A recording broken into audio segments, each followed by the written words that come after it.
Travis didn't do anything, Lemon? Like, was he injured, or was that just a rest day Just today? upper body deal he's got a little bit, and just precautionary. Okay, so he's going to play Saturday or Sunday? We'll figure that out. Yeah, we don't know yet. What does that do for him? Going through the play call sheet, he was over there with that girl all practice. Does that help him mentally? Yeah, I think so. You know, that's what they're supposed to do when they're hurt. You know, like stay there locked in and have a little bit of. If they can't go, we want them to make sure that they're locked in, getting all the calls, understanding the call, and being able to watch and execute it as well in their minds. Have you decided yet for how much the starters will go this week? Yeah, we're still kind of working through it. You know, as of right now, we're going to go meet about it currently here in the next half hour. So have a better idea. We just got to get a full totality of the injuries. And, you know, we went pretty hard the last few days in terms of Tuesday and yesterday. So we're going to go meet on that right now. And Chuma Edoga was off with the trainers today? Yeah, just lower leg precautionary as well. Hey, Liam, how did your Yes, offense respond after a not so great day yesterday? You know, I don't think we went down the field, scored on the first drive on a 14-play drive. You know, just thought we did some good things. I just thought, again, the same issue that has crept up a number of times has been the pre-snaps, right? Pre-snaps, and I don't know, we have 6 drops again, I think. May have been an 8. I almost thought it was 8. So, you know, that's fatigue, that's lack of concentration when you're getting fatigued and tired. You know, again, every time we come out, like they go hard. And Tuesday was our biggest volume day of camp thus far. And you could see even with the off day Wednesday, some guys were still feeling the effects of it. And I think there's just, again, the lack of detail and concentration when you do start to fatigue, and it does get tiring, and you do go on long drives. And, you know, I thought it was still some decent back and forth. Is there any chance that the starters don't play Sunday? Yeah, I think there's a chance.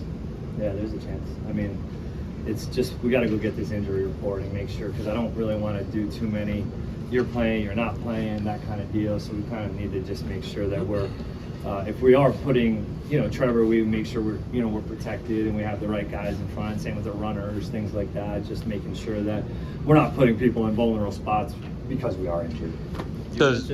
You mentioned the fatigue playing a role in some of the maybe messy stuff you've seen on the field. How much of that context do you apply to it when you're trying to evaluate just what you're seeing from the guys day in and day out? Yeah, it's a huge part of it. Obviously, you know, there is a huge difference between being in conditioning test shape and football shape, as we all know. And so, you know, we still have a few weeks till we have to go play a game for 60 minutes in that stadium at 1 o'clock, which is kind of the goal. Like, I don't want to peak tomorrow, and now we'll have to pull back on them to get their legs back, and now we're going into week 1 slow or slower. Like, the goal is to peak at Carolina, and so we are, like, I'm not expecting them to probably be in full 60-minute shape at the moment. That's still a work in progress.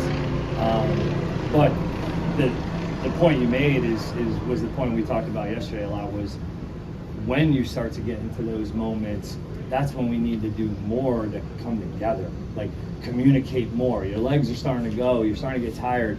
Force communication, force to get my cleats in the ground and get into the proper stance, so that, man, my fundamentals, my mind is right prior to the play. And then, yeah, you're gonna have to fight through some of these days in camp and some of these hot days, and we're going in a full scrimmage like that. So it's great that we're able to kind of replicate those moments, and hopefully we can get another one this weekend. What is impressed you about Jordan Lewis, both inside and out this weekend? Yeah, he's he knows how to be a pro. Like, he understands the preparation, how to interact with his teammates in the meeting room settings, the kind of questions that he asks in the meeting room settings, and then going out on the grass and applying it, not only to his game, but to other people's game, and trying to bring people along and force communication. Like, they have to all communicate on defense as one. That's the way it has to be. And so that's a non-negotiable for Jordan in the way that he kind of operates. And then he's made plays when the balls obviously come his way, and he's had opportunities. Obviously, Anton broke down early in practice with the fact that we rotated 6 guys at right tackle yesterday. Why those guys, and what have you seen from them? Yeah, I think it's just giving people opportunities to see what they can do with each group, and also filling in and making sure that we're able to finish the scrimmage, and it's not a mess. So, I thought that Fred and, and Wyatt specifically, Makari bounced around, but they all had moments, and they've all been able to do some positive things, but we got to remain, like, the consistency of that, whether it's the swing tackle or whomever it is. Consistency is, as you guys know, the key, and it's one thing to have splash plays or you dump somebody, but then we have an MA in the next play. Like, that's too much of a roller coaster for offensive line play at times. So I was pleased with the guys being able to step up and take extra reps, especially when those two guys went down. Getting Mason off PUP, what do you need to see from him in the next couple of weeks just to know he's ready? I mean, he's gonna need to practice a lot. No. We missed a lot of time. We talk about getting into, obviously he's been working out at times, but as we all know, I just talked about football shape's a lot different than working out on the side and doing that stuff. So we're gonna have to see him really go and practice and feel like he's getting comfortable with the calls, getting aligned, make it through practice. I mean, there's a lot that needs to happen.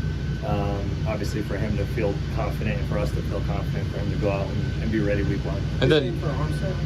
Yeah, I would think so. I mean, I think there's probably a little bit of a difference there, with one being a, whatever it is, 12-year vet, and the other being a second, third-year player. So, I think there's maybe a little bit of a difference there, but very similar where, you don't really know what you have at the position truly. Like, you feel like, man, we could get better here with these guys coming back on the grass.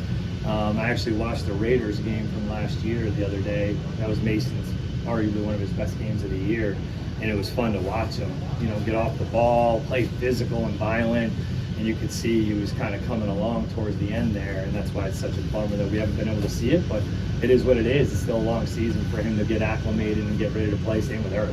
You drafted rookies that you both want to make an impact soon and quickly. What are you seeing out of that going into the What position? I'm sorry. just the rookies in general? Oh yeah. I think it's obviously when you have, Caleb's down, which is kind of a bummer. Unfortunately, he was doing some really good things, but the rest of the class, Jalen McLeod's obviously been out as well, but I've been pleased with those guys in terms of, Rayon Lane showing up on special teams like he did all throughout his college career. Tootin did some really good things in the preseason game, and he's continued to get better. Same thing with Quentin. Like, he's been steady and blitz pup and doing the things that we're asking him to do. And you look at Wyatt and Jonah as well, have really been consistent. For rookies, that's not easy to do, is to have consistency. I think it's a group effort. Jack Kaiser, probably had one of his, days he'd like to have back yesterday, but he's had some good days as well. And they're stacking blocks. It's just when we get out into the game, what do those eyes look like again? Can we improve maybe the composure from game 1 to game 2? Offensively, are there similarities to the way camp went a year ago in Tampa? I don't know how that camp went, but I spoke with someone who said it took a little while to get things going, and obviously you exploded once the regular season began. Is this comparable to that? Yeah, I think in some ways, obviously we were a little bit more veteran on that team in terms of just maybe a little bit more experience from some of the veteran players that we had. But I would say, yeah, there's some similarities for sure.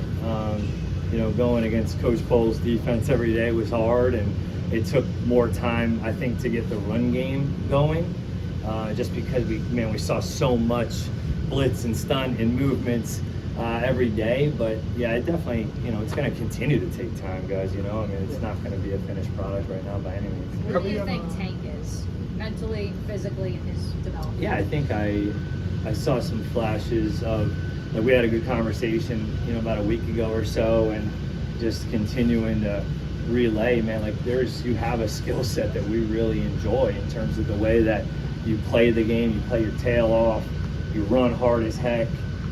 I continue to believe that he'll be, better in games even than practice, where you don't get a full feel of if people can tackle him. Like, arm tackles out here when you tag off, like, that's not a tackle on him sometimes. And so I thought he had a good day yesterday. He needs to continue to take the right steps when it comes to his progression in blitz pup and understanding what those reads are and not getting out too quick, and having that protection mindset so that when he's in, there's nothing we can't do, and so that we don't become predictable in some ways. Hey, Liam, way off topic, but high school football starts here next Friday night. What is your memory of your first start at Wasilla County? Oh man, gosh, I'm trying to think. Going a long way back now. 2001, I was a sophomore, starting for my dad, which was a cup of tea. But no, we had the first start. I just remember not throwing the ball much, and I think we won by pretty handedly, if I remember. But high school football is like, it truly is so pure, and that's the cool part about it. Obviously my dad was a high school coach, my parents were high school teachers, and there was nothing better than Friday Night Lights. There really wasn't. I mean, as much as you love Sundays in the NFL, you love Saturdays in the SEC, but man, Friday Night Lights there's nothing better. And we didn't lose much. I do know that. I think we lost maybe 2 games in high school. You talked about continuity, just in terms of the offensive line. How challenging is it just to not have the 5 starters in there at all times? Yes, it's still competition, man. Until we decide it's time to put them all together, and then that's when we'll truly build. If we can't have depth and competition, then nothing else will matter. We're not just giving away spots. Everybody's got to earn it, and when it comes time to solidify those 5, that time will happen. And it is what it is. We just want to continue to see what's the best 5. That's our job as coaches, to make sure we're putting the best 5 out there, no matter who it is, no matter what year they are and how long they've been in the NFL. And so, we may take a little bit longer on that.